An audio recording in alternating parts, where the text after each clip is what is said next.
Salut tout le monde, bienvenue dans la deuxième partie du vidéo sur l'effet photoélectrique.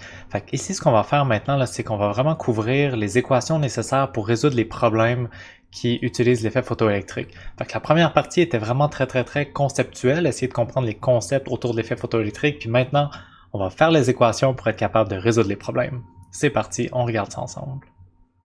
Le plus important à comprendre dans les problèmes d'effet photoélectrique, c'est que dans le problème de l'effet photoélectrique, il y a trois énergies qui sont importantes. Il y a trois énergies en jeu. Numéro 1, il y a l'énergie du photon qui arrive. Numéro 2, il y a une énergie de liaison qui relie l'électron avec la matière. On l'appelle le travail d'extraction. Et numéro 3, un coup que l'électron s'est fait percuter par le photon puis qui a été éjecté, notre électron va être éjecté à une certaine vitesse, donc va avoir une énergie cinétique. Ces trois énergies, ça peut être compté en joules, ça peut être compté aussi en électronvolts qui sont une unité d'énergie alternative. Donc regardons comment ces trois énergies sont liées dans le problème de l'effet photoélectrique. Première énergie, c'est l'énergie du photon. Quand j'envoie un laser ou de la lumière monochromatique, l'énergie de la lumière est distribuée en paquets d'énergie, les photons, puis il y a une formule pour calculer l'énergie individuelle des photons, c'est ça qui est important ici. La seule chose dont dépend l'énergie des photons, c'est la fréquence de la lumière ou la longueur d'onde de la lumière. Dans cette formule-là, on voit apparaître pour la première fois la lettre H qui représente une constante de la physique, c'est la constante de Planck, c'est la constante qui est importante dans tous les problèmes de mécanique quantique. H a une valeur dans les unités internationales. 6.63 fois 10 à la moins 34, puis ces unités, c'est des joules fois des secondes. C'est normal que ça soit des joules multipliés par des secondes parce que regardez ici la formule H fois F. F, c'est une fréquence, c'est des Hertz, c'est des 1 par seconde. Donc quand je vais faire des joules fois des secondes divisé par des secondes, les secondes vont s'annuler, ça va me donner des joules qui est une unité d'énergie. Tout a du sens. Il y a une deuxième formule ici qui est HC sur lambda. La seule raison pourquoi j'écris ça, c'est parce que la grande majorité du temps, on qualifie la lumière par sa longueur d'onde plutôt que sa fréquence. On sait qu'on est capable de passer de un à l'autre parce qu'on sait que on a une relation entre la fréquence de la lumière, sa longueur d'onde et la vitesse de la lumière. On va souvent utiliser HC sur lambda juste parce que c'est souvent la longueur d'onde qui est donnée. Donc ça, c'est la formule qui permet de calculer l'énergie du photon, c'est notre première énergie. Ensuite, la deuxième énergie qui est importante, on l'appelle le travail d'extraction. Le travail d'extraction aussi, c'est une énergie qui peut être notée soit en joules, soit en électronvolts. Le travail d'extraction, là, je l'ai mis en mauve ici, c'est ce qui représente la liaison de notre électron avec la matière. Nos électrons dans la matière, ils sont pas, à proprement parler, libres, ils sont quand même liés avec les atomes. La liaison, ça peut vraiment se calculer en termes d'énergie. Ça représente l'énergie nécessaire pour arracher l'électron pour plus qu'il soit lié avec son atome. Fait que c'est vraiment l'énergie nécessaire pour venir briser le lien entre l'électron et son atome. C'est ça qu'on appelle le travail d'extraction, c'est une énergie. Le symbole qu'on utilise pour le représenter, c'est le symbole phi. Phi va souvent être noté avec un indice, exemple Cu, pour le cuivre, parce que phi, le travail d'extraction, ça dépend juste de la nature du matériau qui est utilisé. Autrement dit, le cuivre, le sodium, le fer, ils ont tous un travail d'extraction différent, ça dépend juste du matériel qui est utilisé. Souvent, on peut le trouver dans une table ou ça va être donné dans le problème.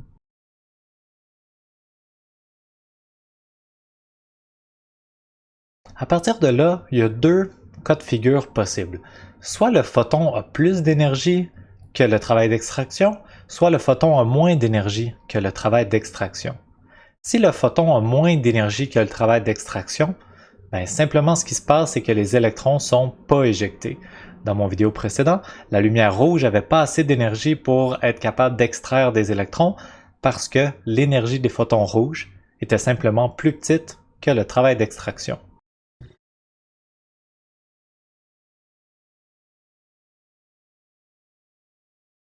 L'autre scénario possible, c'est que les photons aient plus d'énergie que le travail d'extraction, puis dans ce cas-là, mon photon va être capable de venir arracher, de venir éjecter des électrons.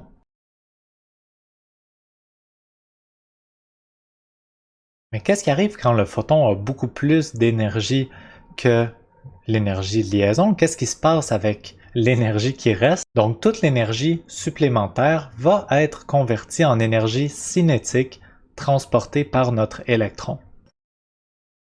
Vous vous souvenez de votre cours de mécanique qu'un objet qui se déplace avec une certaine masse, une certaine vitesse, va transporter une énergie, va avoir une énergie cinétique. Vous vous rappelez qu'on utilise la variable K pour parler d'énergie cinétique, puis que la formule classique pour l'énergie cinétique va être K égale 1/2 mv carré. Ça, c'est la formule classique qui est honnêtement seulement valide si la vitesse de mon électron n'est pas trop proche de la vitesse de la lumière. Ça sera souvent le cas, donc on pourra souvent utiliser la formule classique. Maintenant, ça sera quoi la masse pertinente dans cette équation-là? Le m qui est ici, c'est la masse de quoi? Ben, c'est la masse de l'électron. Parce que c'est l'électron qui a cette énergie cinétique-là. Donc la masse qui va dans l'équation, ben, il faut que ça soit la masse de l'électron. Ça, c'est une quantité qui est connue. Donc je vous la donne.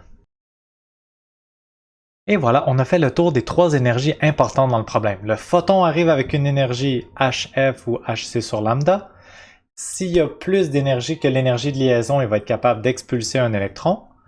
Puis l'énergie supplémentaire va être convertie en énergie cinétique. On peut écrire une équation pour dire ça. La voici. Ça, c'est vraiment l'équation fondamentale pour l'effet photoélectrique. C'est ça qui permet de comprendre le problème. Tu as un photon qui arrive avec une énergie, il y a un travail d'extraction nécessaire pour éjecter les électrons, puis tout ce qu'on avait comme énergie supplémentaire va être converti en énergie cinétique pour l'électron. Maintenant, j'ai quelques petites précisions, quelques petits détails à apporter.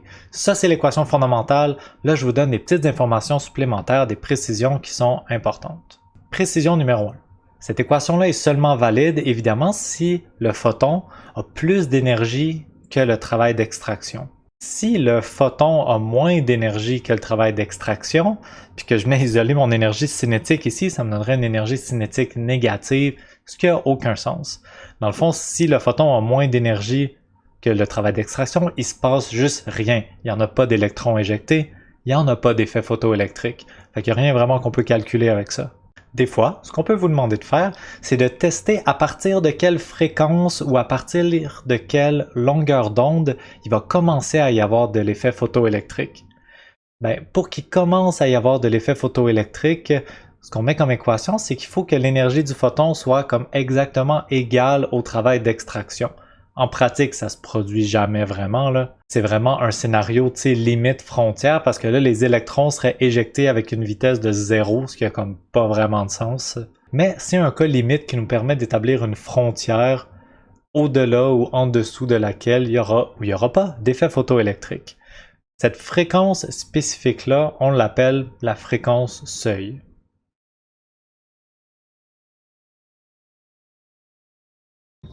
Donc la fréquence seuil ou la longueur d'onde seuil, c'est juste la fréquence ou la longueur d'onde qui font en sorte que l'énergie du photon est exactement égale au travail d'extraction. Si je voulais écrire la fréquence seuil,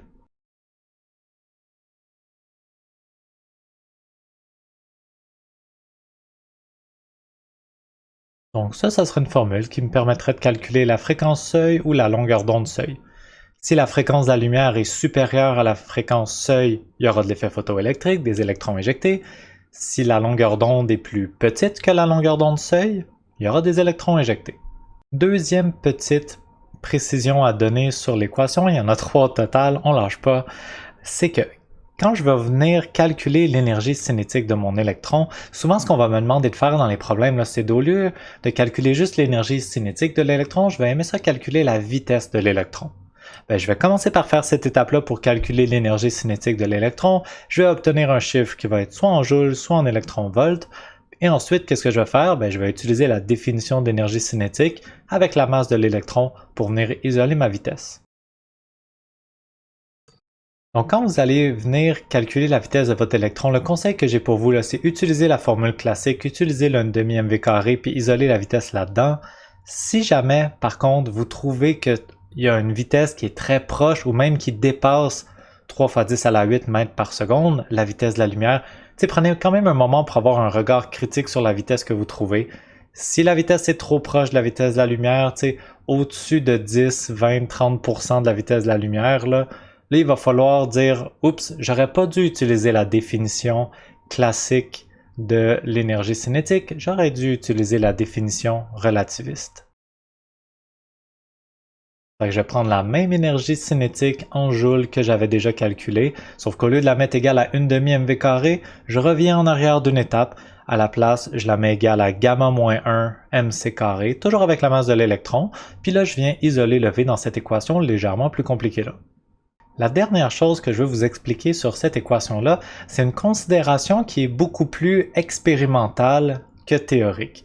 Je vous explique qu'est-ce que je veux dire par là. Dans l'effet photoélectrique, il y a des électrons qui sont éjectés, puis nous, dans nos formules, on a une formule pour l'énergie du photon, le travail d'extraction, l'énergie cinétique de l'électron.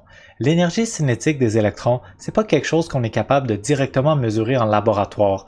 Les électrons sont tellement petits que je peux pas vraiment, de façon réaliste, faire un appareil qui va mesurer directement leur vitesse. Mesurer la vitesse d'un électron comme ça se fait pas vraiment.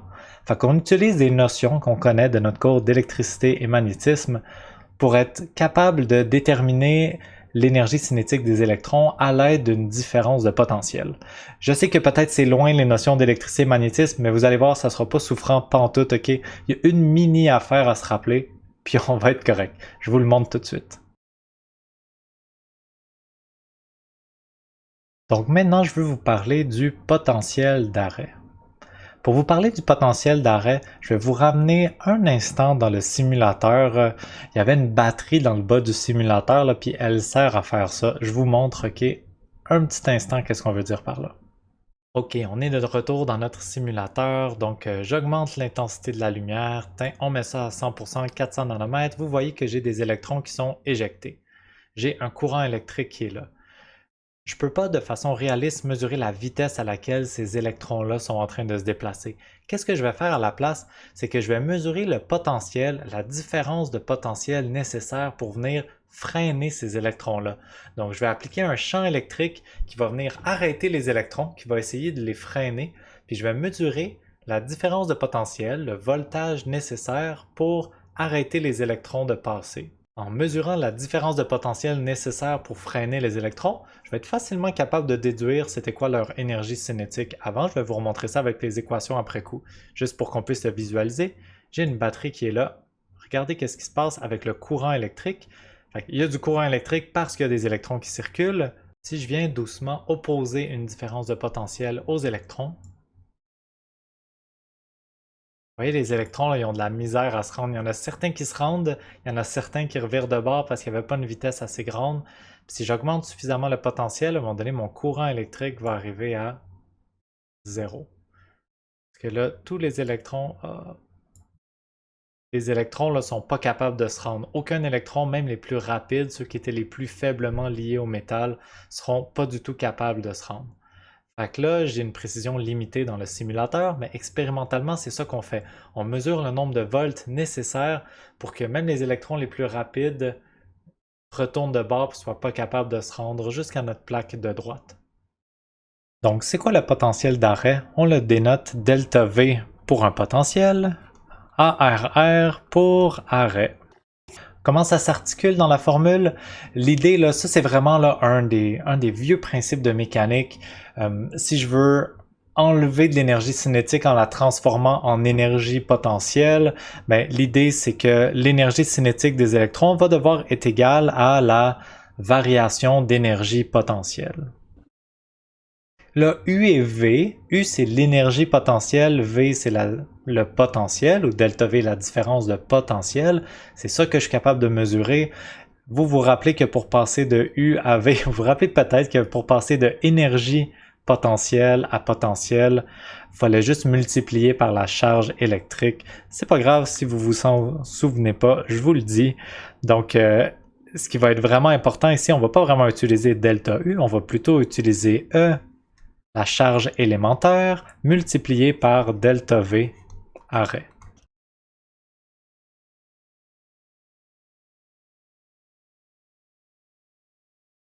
Donc ça, c'est une équation qui est très pratique parce que expérimentalement, on va avoir un labo là-dessus. C'est ça qu'on va être capable de mesurer, le potentiel qui va faire en sorte qu'il n'y a plus du tout de courant électrique, le potentiel qui va enlever toute l'énergie cinétique aux électrons. Donc, il y a des problèmes où ce qui va vous être donné, c'est le potentiel d'arrêt, ou ce qu'on va vous demander de calculer, c'est le potentiel d'arrêt.